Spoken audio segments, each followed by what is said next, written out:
Supreme court के माध्यम से ये कहा था कि अरावली की नई परिभाषा ये होनी चाहिए। उसके बाद में लगभग 7 साल तक सुप्रीम कोर्ट के अंदर ये चलता रहा और 16 फरवरी 2010 के आसपास जब राज्य सरकार ने फिर से एक पिटीशन फीडबैक मांगा था तो उसमें 2-3 दिन बाद ही माननीय सुप्रीम कोर्ट ने इस फैसले को निरस्त करते हुए 19 फरवरी 2010 के आसपास इस फैसले को निरस्त किया था। उस वक्त बीजेपी की सरकार विपक्ष में थी और उस वक्त वो मौन थी और आज 2024 के अंदर 14 साल बाद में वही सुप्रीम कोर्ट इस डेफिनेशन को जैसी जो सुप्रीम कोर्ट की डेफिनेशन जो गहलोत साहब की सरकार ने पेश की थी वैसी की वैसी डेफिनेशन आज ये सरकार के देना चाह रही है और उसको सुप्रीम कोर्ट मान रहा है। अब सवाल ये है कि अगर अरावली की 100 मीटर की पहाड़ियों को खनन के लिए लिस्ट पे दिया जाएगा तो वहां का जनजीवन का क्या हालात होगी। ये जो अरावली की पहाड़ियां जब से विकसित हुई है गुजरात के खेड़ बर्मा से लगाकर राष्ट्रपति भवन तक तो यहाँ पर 692 किलोमीटर के आसपास की लंबाई में 555 के आसपास तो सिर्फ राजस्थान के अंदर ही कई लोगों की आस्था है, कई लोगों के बड़े बड़े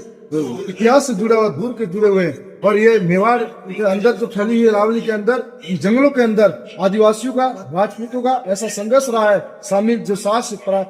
और पराक्रम रहा है जो इतना जल्दी इसको नहीं मिटा सकते। अरावली को मिटाते हैं हमारा इतिहास मिटाएंगे, हमारा अस्तित्व मिटाएंगे, हमारी आस्था को ठेस पहुंचाएंगे, ये हरगिज नहीं हो सकता। उन्हीं जंगलों से हम उस प्रकृति को मानने वाले लोग प्रकृति और जीव जंतु को, पेड़ पौधों को, नदी को, पर्वत को, पहाड़ को हम पूछते हैं और इसको हरगिज खत्म होने के लिए नहीं होने देंगे। और ये सवाल मानव जाति का है, मानव समूह का है। जो इंसान से प्रेम करता है वो सभी इंसान इस आंदोलन का हिस्सा बने और अरावली को बचाने के लिए सभी आगे हैं। आज इस ज्ञापन को लेकर आगे अगर नहीं हुआ तो आगे क्या कराएंगे? आगे उदयपुर संभाग स्तर पर पूरे संभाग का बड़ा धरना और बड़ा ज्ञापन रहेगा। जिस प्रकार से आज भी देखा था कि हम शांतिपूर्ण तरीके से ज्ञापन देने आए थे लेकिन जिला प्रशासन का कोई भी अधिकारी यहाँ पर बाहर आकर ज्ञापन नहीं लिया तो हमें 2 कदम आगे आना पड़ा। अगर नहीं लेते तो और भी आगे आना पड़ता। वैसे ही हम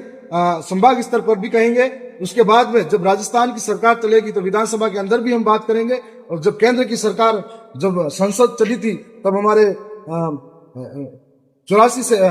बांसवाड़ा डूंगरपुर से सांसद जी ने भी इस बात को प्रखरता से वहां पर रखा था और जब तक अरावली की डेफिनेशन को पूर्ण रूप से यहाँ के लोगों की भावना के अनुरूप बदला नहीं जाता तब तक ये लड़ाई जारी रहेगी।